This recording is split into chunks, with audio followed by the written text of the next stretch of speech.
वागर्थाविव सम्पृक्तौ वागर्थप्रतिपत्तये जगतः पितरौ वन्दे पार्वती परमेश्वरौ। अयि सारस्वत रसामृत पिपासवः सुधियः पदवाक्यप्रमाणपारावार तरङ्गिणी साक्षात् वाग्देव्याः मुखकमलसौरभवाहिनी एषा सुरसरस्वती सहृदय चेतांसि अनुक्षणं परिमलमाना विजयते। यस्याः शब्दामृतस्पर्शमात्रेणैव मानुषी मतिः सकलजाड्यपङ्कात् समुद्रियते, या च स्वकीयनादब्रह्मलहर्याः निखिलमपि जगन्मण्डलं मङ्गलप्रभावेण आप्लावयति। तस्या एतस्याः आर्षपरम्परायाः पीयूषकणिकां समादाय अहं जतिन शर्मा आकाशवाणी पक्षतः प्रवृत्तेऽस्मिन् साप्ताहिकीति कार्यक्रमे भवतां सहृदयानां सादरं स्वागतं व्याजिहीर्षामि। जगतितले निखिलधर्माणां धारको हि गार्हस्थ्य संस्कारः, यस्य मूलप्रतिष्ठा केवलम् आचारपरिशुद्धौ एव प्रतिष्ठिता। आचारहीनस्य पुरुषस्य न इहलोके प्रतिष्ठा नापि परत्र श्रेयः। तदेतत् गार्हस्थ्य रहस्यम् उद्घाटयन् शब्दमाधुर्येण च नः अवधानं समाकर्षयन् सुभाषितरत्नं समुपस्थापयति अस्मदीयः अभ्यर्हितः सुहृत् पुनीत त्रिपाठी। गृहस्थेन सदा कार्यम् आचारपरिपालनम् न ह्याचारविहीनस्य सुखमत्र परत्र वा। अर्थात गृहस्थ को सदैव सदाचार का पालन करना चाहिए, क्योंकि सदाचार से रहित व्यक्ति को न इस लोक में सुख मिलता है और न ही परलोक में। अहो आर्षनीतेः अतीव रम्यः सुस्पष्टश्चायम् उपदेशः। सकल सुरगण सेविता भगवती आद्या शक्तिः महिषासुरमर्दिनी निजभक्तेभ्यः अभयं प्रयच्छति। तस्या एव पराशक्त्याः महिषासुरमर्दिनी स्तोत्रं स्वकीयेन मञ्जुलकण्ठेन श्रावयति निधिः झाः। गिरिनन्दिनि नन्दितमेदिनि विश्वविनोदिनि नन्दिनुते गिरिवरविन्ध्यशिरोधिनि वासिनि विष्णुविलासिनि जिष्णुनुते भगवति हेशितिकण्ठकुटुम्बिनि भूरि कुटुम्बिनि भूरि कृते जय जय ये महिषासुरमर्दिनि रम्यकपर्दिनि शैलसुते। भक्तिरसप्लावितया स्तुत्या वातावरणं पवित्रीकुर्वत्यै निधि झा महोदयायै भूयांसि धन्यता वचांसि।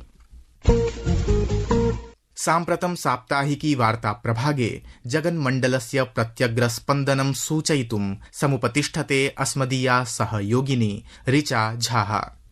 प्रधानमन्त्रिणा नरेन्द्र मोदिना प्रशासनस्य सचिवैः सह तृतीयस्य उच्चस्तरीय सम्मेलनस्य अध्यक्षता कृता। अनेन देशस्य भविष्याय दीर्घकालिकदृष्टिम् अङ्गीकर्तुं विभागीय बाधानां समाधानं च कर्तुम् आह्वानं कृतम्। भारतं पुणेनगरे 12 ब्रिक्स सञ्चार मन्त्रिणां सम्मेलनस्य आतिथ्यं करिष्यति। जयपुरनगरे ब्रिक्स पर्यटन मन्त्रिणां सम्मेलनं भविष्यति। केन्द्रीय गृहमन्त्रिणा अमितशाहेन सिलीगुड़ीनगरे सशस्त्र सीमा बलस्य मुख्यालये 89,100 विविध परियोजनानाम् उद्घाटनं शिलान्यासश्च कृतः इति वार्ताः।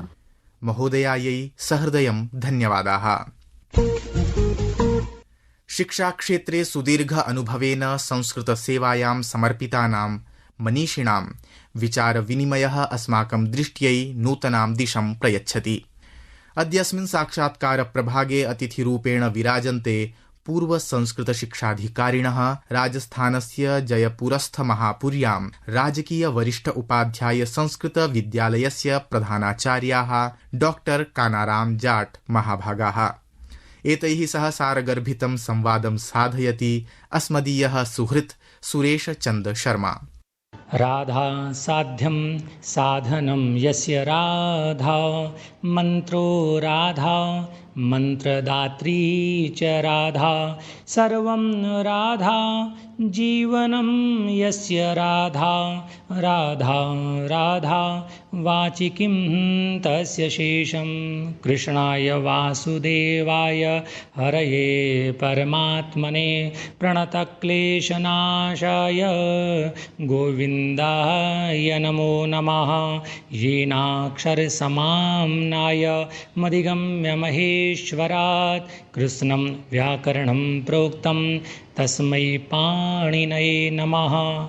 प्रियाः सुरभारती समुपासकाः श्रोतारः, अतीव हर्षस्य विषयः यत् आकाशवाण्याम् अस्माभिः सह संवादाय अद्य विराजन्ते राजस्थानप्रदेशे जयपुरनगरे महापुराग्रामस्थे शासनिक वरिष्ठोपाध्याय संस्कृतविद्यालये प्रधानाचार्यपदासीनाः डॉक्टर् कानाराम जाट् महोदयाः। महोदयेन संस्कृतशिक्षानिदेशालये संस्कृतशिक्षकप्रशिक्षणविद्यालये अथ राजस्थानराज्य संस्कृतशैक्षिकानुसन्धानप्रशिक्षणसंस्थाने चापि स्वीय महती सेवा प्रदत्ता। महोदयस्य हर्षातिरेकाभिनन्दनवचोभिः आकाशवाणी पक्षतः अहं सुरेश चंद शर्मा हार्दिकम् अभिनन्दनं स्वागतञ्च व्याहरामि।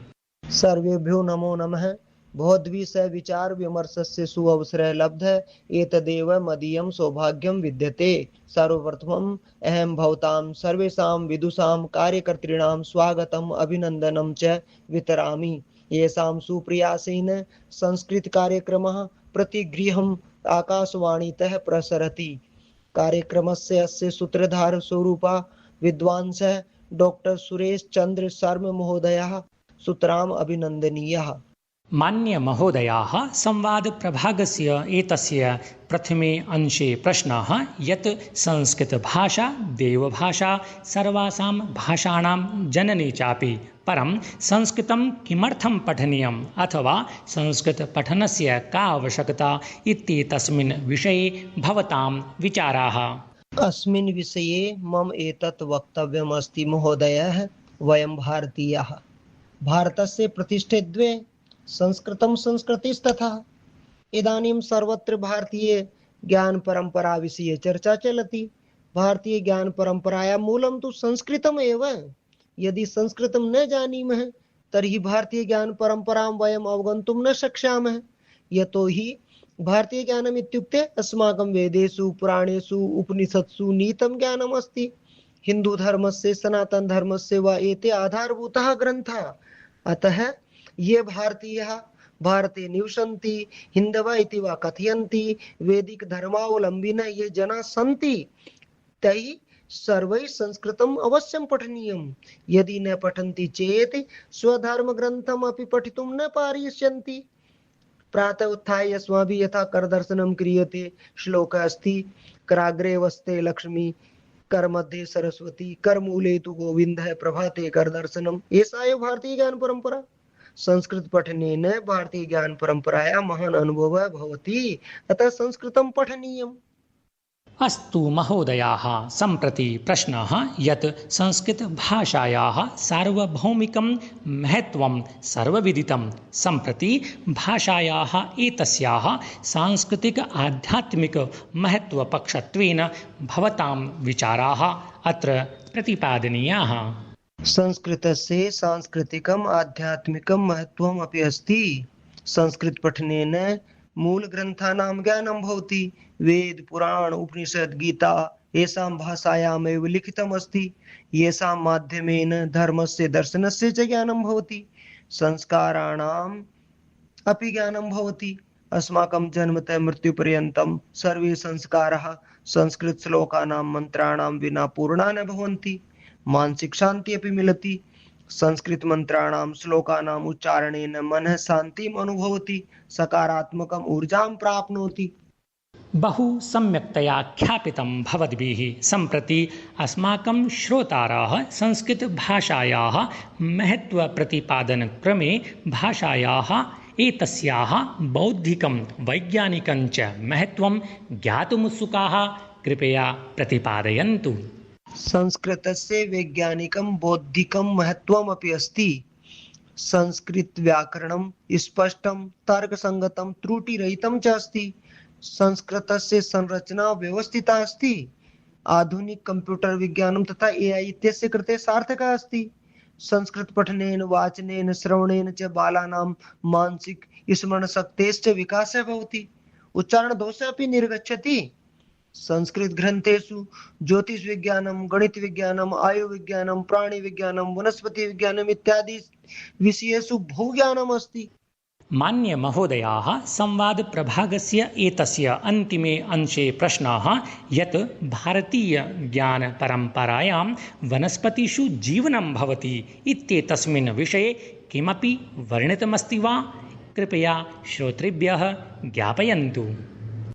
आम्, वनस्पतिषु जीवनं भवति इत्यस्मिन् विषये छान्दोग्योपनिषदि वर्णितमस्ति। तत्र अरुणस्य पुत्रः उद्दालकः आरुणिः स्वपुत्रं श्वेतकेतुं बोधयन् तत्त्वमसि प्रसंगे कथयति यत् यदि कोऽपि विशालवृक्षस्य मूले, मध्ये, अग्रभागे वा परशुद्वारा एकवारं प्रहरति तर्हि अपि वृक्षः न शुष्यति अपितु जीवति। केवलं तस्य रसः स्रवेत्। प्रहारानन्तरमपि वृक्षः जीवति न शुष्यति। कारणं वृक्षः जीवेन आत्मना अनुप्रभूतः अनुव्याप्तः। अतएव जलम् अत्यर्थं पिबन् भूमेः रसान् मूलैः गृह्णन् मोदमानः तिष्ठति।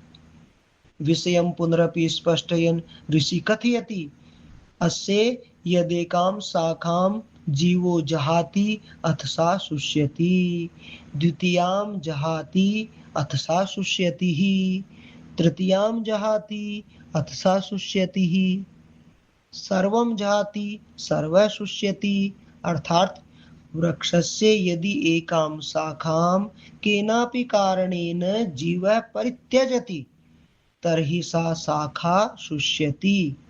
जीव स्थिति निमित्तः रसः जीवोपसंहारे न तिष्ठति। रसापगमे वृक्षस्य शाखा अपि शुष्यति। तदा अपघातेन रोगेण वा सर्वमपि वृक्षं जीवः त्यजति। तदा सर्वोऽपि वृक्षः शुष्यति। एवं वृक्षस्य रसश्रवणात् शोषणात् च तस्य जीववत्ता सिद्ध्यति। जीवेन युक्तः वृक्षः अशुष्कः रसपानादि युक्तः जीवति। जीव रहित अर्थात रसपानादि रहित शुष्कः वृक्षः म्रियते इति। यद्यपि ख्रीस्तस्य 1901तमे वर्षे अस्माकं देशस्य महान् वैज्ञानिकः जगदीश चंद्र बोस महोदयः सर्वप्रथमं वैज्ञानिक पद्धति द्वारा क्रेस्कोग्राफ इति यन्त्रस्य साहाय्येन वनस्पतिषु जीवनस्य अन्वेषणं कृतवान्। तथापि उक्त सन्दर्भेण प्रतिपाद्यते यत् अस्माकं ऋषयः अपि एतत् तथ्यं जानन्ति स्म। एषा एव अस्माकं भारतीय ज्ञान परम्परा। मान्यवर्याः, भवद्भिः ख्यापितैः विद्वद्वचोभिः वयं धन्याः अनुगृहीताः। भवद्भिः अत्र स्वीय बहुमूल्यसमयः कल्पितः।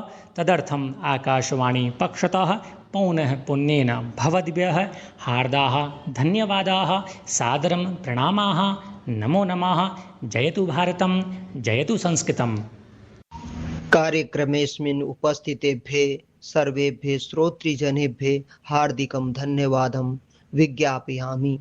नमो नमः, सादरं प्रणामः। जयतु संस्कृतं, जयतु भारतम्। निज अनुभवदीप्त्या मार्गदर्शनं विधातृभ्यः डॉक्टर कानाराम जाट महाभागेभ्यः अथ च सुरेश चंद शर्मा महोदयाय कार्तज्ञपूरिताः धन्यवादाञ्जलयः। निखिल भारते गिर्वाणवाण्याः प्रचाराय प्रसृतानाम् अभिनवप्रकल्पानाम् अनुष्ठानानां विविधकार्यक्रमाणां च सजीवं परिज्ञानमेव अस्य प्रभागस्य वैशिष्ट्यम्। संस्कृतजगतः एतादृशं गौरवमण्डितं वृत्तान्तं न समक्षम् उपस्थापयति साधना शर्मा।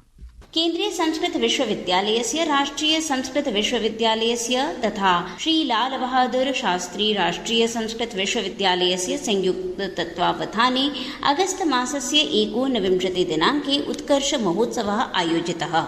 अस्मिन् अवसरे केरले प्रकाशिता मासिक संस्कृत पत्रिका रसना इति पत्रिका उत्कर्ष सम्मानेन विभूषिता।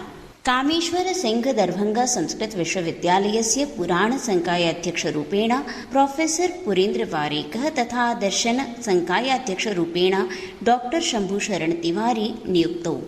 हिमाचल आदर्श संस्कृत महाविद्यालये जंगलायां संस्कृत महोत्सवः आचर्यते। श्री भगवान आदर्श संस्कृत महाविद्यालये संस्कृत काव्यगोष्ठी आयोजिता।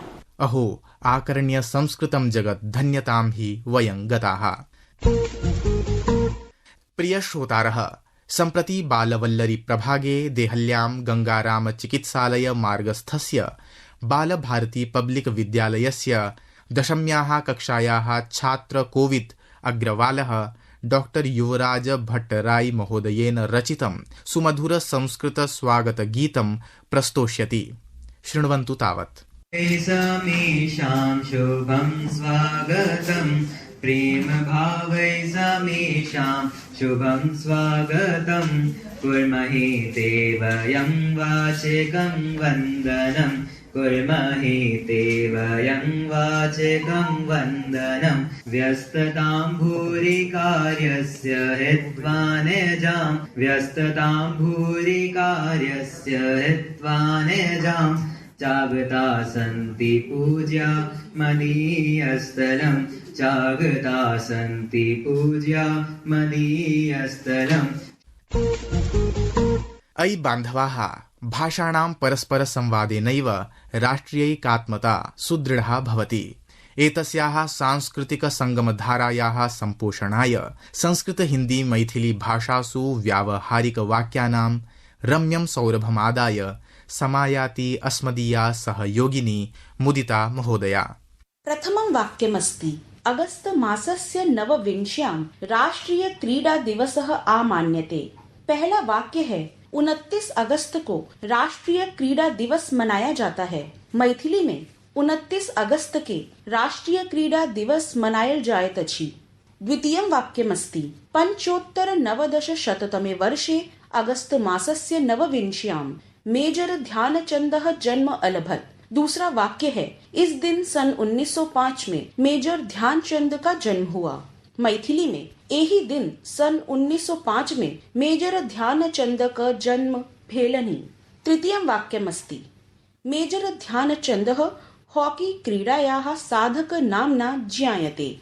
तीसरा वाक्य है मेजर ध्यानचंद को हॉकी का जादूगर नाम से जाना जाता है। मैथिली में मेजर ध्यानचंद के हॉकी का जादूगर कहल जायत छनि। चतुर्थं वाक्यमस्ति भारत प्रशासनेन राष्ट्रीय क्रीडा पुरस्कारः मेजर ध्यानचंदस्य नाम्ना परिवर्तितः। चौथा वाक्य है भारत सरकार ने राष्ट्रीय खेल पुरस्कार को मेजर ध्यानचंद के नाम से जोड़ा है। मैथिली में भारत सरकार राष्ट्रीय खेल पुरस्कार के मेजर ध्यानचंद का नाम से जोड़ी देलक। धन्यवादाः। महोदयायै अतितरां धन्यताम् आविष्कुर्मः। आर्ष संस्काराणां सौरभैः जगद्वृत्तस्य प्रत्यग्रस्पन्दनैः ज्ञानविमर्शेण अथ च राष्ट्रिय वाग्वैभवेन परिपूरितः अयं सारस्वत संगमः निश्चप्रचमेव भवतां सुमनसां चेतांसि आनन्दितवानिति विश्वसिमः।